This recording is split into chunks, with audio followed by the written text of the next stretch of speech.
Y Mañana serán mujeres es una película de Alejandro Galindo de 1955, escrita por Luisa Arcoriza y Fernando Galeana, fotografiada por Víctor Herrera con música de Raúl Lavista y editada por Jorge Bustos. Está de más decir que el diseño de producción fue del gran Günter Guerzo, gran socio de Galindo. Y esta película está protagonizada por un reparto mayoritariamente de mujeres, y vaya mujeres, desde talentos jóvenes hasta mujeres experimentadas, que va desde Maruja Grifel, Magdalena Franco, Sonia Furió, Leti Valencia, Olivia Michel, obviamente Jaime Fernández, Sara Warsh, Dalia Íñiguez, Carmen Ignarra, Roberto Cañedo y Rosita Quintana haciendo un papel atípico de una mujer que decidió ver por su vida profesional antes que casarse. Y eso pues le trae algunos remordimientos. ¿Es que por lo visto te sobra el dinero? No es eso.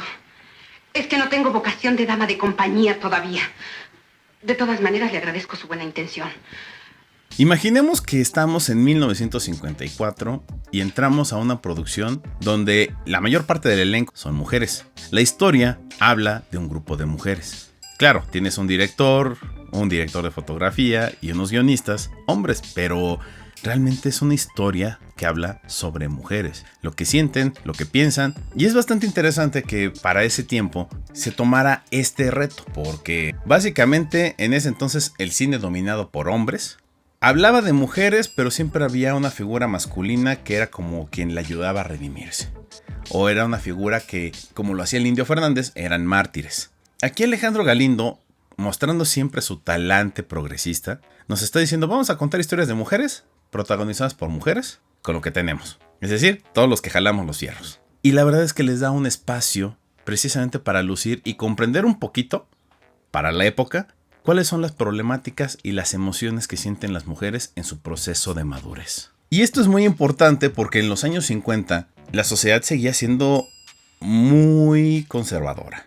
Y por decir muy conservadora nos referimos a que era bien raro que una mujer estudiara y que sacara una licenciatura si no fuera por las ya conocidas y olvidadas por el tiempo carreras MMC, o sea, mientras me caso. Cosa que aquí Alejandro Galindo nos muestra de una manera muy distinta, como la sociedad en su conjunto está presionando a esta mujer por no cumplir el estándar de lo que se espera de ella, que para su edad sea una mujer casada y con hijos. Se ve a las claras que usted tiene algo contra los hombres, Virginia. Sí. ¿Qué culpa tenemos nosotras de que los hombres no se hayan fijado en usted y que se haya quedado soltera? ¡Cállese! ¡Cállese, por favor! Tal vez uno de los temas más importantes en esta película es precisamente el tema de la madurez.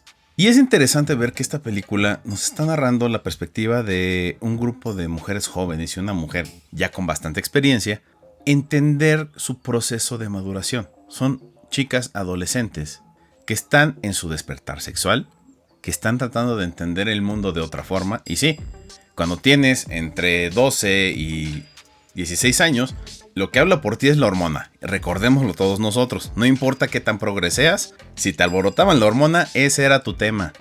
Todos fuimos adolescentes, a todos nos llegó la edad de la punzada y todos quisimos hacer lo que se nos daba nuestra regalada gana, a pesar de las advertencias de los adultos. Los dos temas sociales de gran importancia para Alejandro Galindo son precisamente la familia dentro de la sociedad, ya sea como matrimonio o ya sea como el grupo de jóvenes o de personas que interactúan y que se incorporan a esta vida que llamamos, pues prepárate porque ahí viene el hecho de tener que trabajar y tener que sacar las cuentas. Debe usted cuidar muy bien de mis hijas. Me preocupan tanto estas criaturas, sobre todo aquella. Claro, yo me sé cuidar sola. Cállate, Lidia, me pones nerviosa. Ya sabemos que Alejandro Galindo va a encontrar la forma de retratar a la sociedad mexicana. Y en esa medida es que él empieza a tener este interés por contar historias de mujeres. No es casualidad y no es un asunto de mercadotecnia. Es simplemente una sensibilidad de autor, de decir, ya conté historias en este sentido, pero tal vez las mujeres tienen más historias que contar y que tienen que ser escuchadas. En este mundo dominado por hombres, tenemos que darle más atención a esas voces que invisibilizamos hasta por obviedades. En este caso, las mujeres tienen mucho que decir porque muchas veces pensamos y creemos que actúan y sienten como nosotros, cuando esto es más o menos parcial, porque son otras las motivaciones y son otros los intereses. A pesar de que los hombres en esta película tienen papeles más o menos circunstanciales y podría decirse que hasta un poquito ingenuos, si no, nada más vean lo que hace Roberto Cañedo. Ver una película con el peso exacto de la dramatización en las mujeres sí te cambia un poco de perspectiva. Regresemos un poco al contexto de los años 50. En los años 50 casi no había mujeres participando en el cine de una forma, digamos, tras bambalinas. Había muchas, sí, en maquillaje, vestuario y sobre todo queriendo ser actriz o cantante. Pero muy pocas se querían sentar en la silla del director o del fotógrafo o del guionista, aunque sí las hubo. Y esto, digamos que poco a poco nos hace ver que había un cambio generacional, por lo menos de parte del equipo de Alejandro Galindo.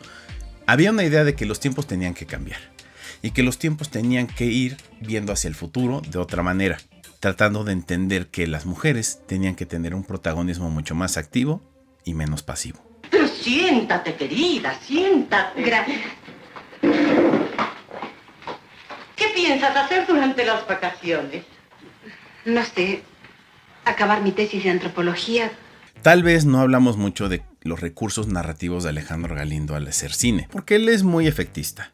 Él va a la parte simple y sencilla para contarnos cosas, pero su lenguaje visual tampoco puede ser descartado. Es mucho más sutil, pero más directo. Va al punto que necesita resaltar. Y en esta película vamos a tener varios ejemplos de ello. Unos ejercicios sutiles del uso de luces y sombras, que si bien no son muy explotados, como en otras películas que hemos visto anteriormente, aquí el momento define el uso de la herramienta. Y en este caso, el hecho de nublar la vista de Rosita Quintana nos está hablando de cómo ella está entrando en contacto con su oscuridad interior. Por qué le duele y por qué le cuesta trabajo sacarla a flote, o sacarla y externarla con sus interlocutoras.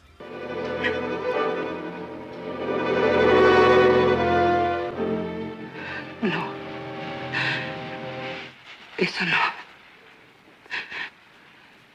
Eso no se puede olvidar. Es una de las primeras películas que está tocando el tema de los jóvenes, en este caso de mujeres jóvenes en la época de su pubertad o en la época en la que están teniendo su despertar hacia una vida que pues ya no va a ser la misma que en la infancia.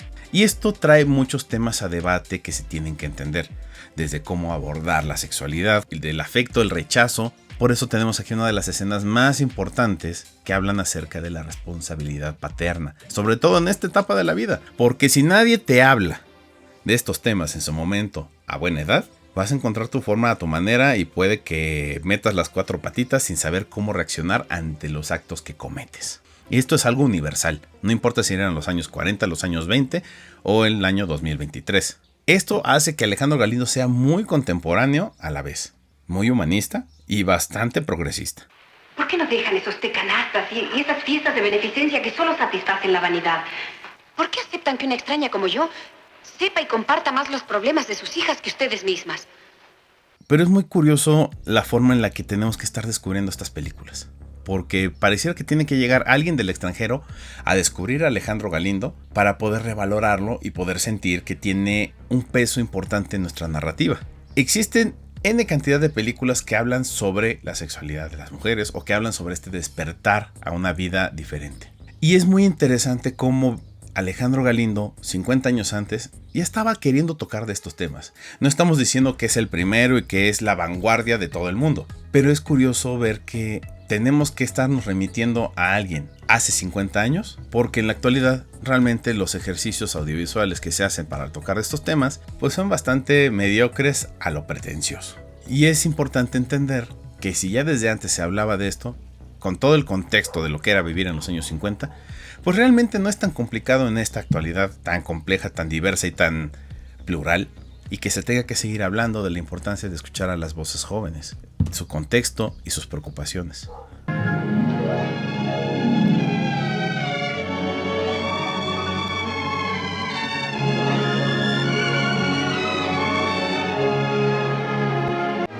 Y en el próximo video vamos a hablar de la película más política de Alejandro Galindo.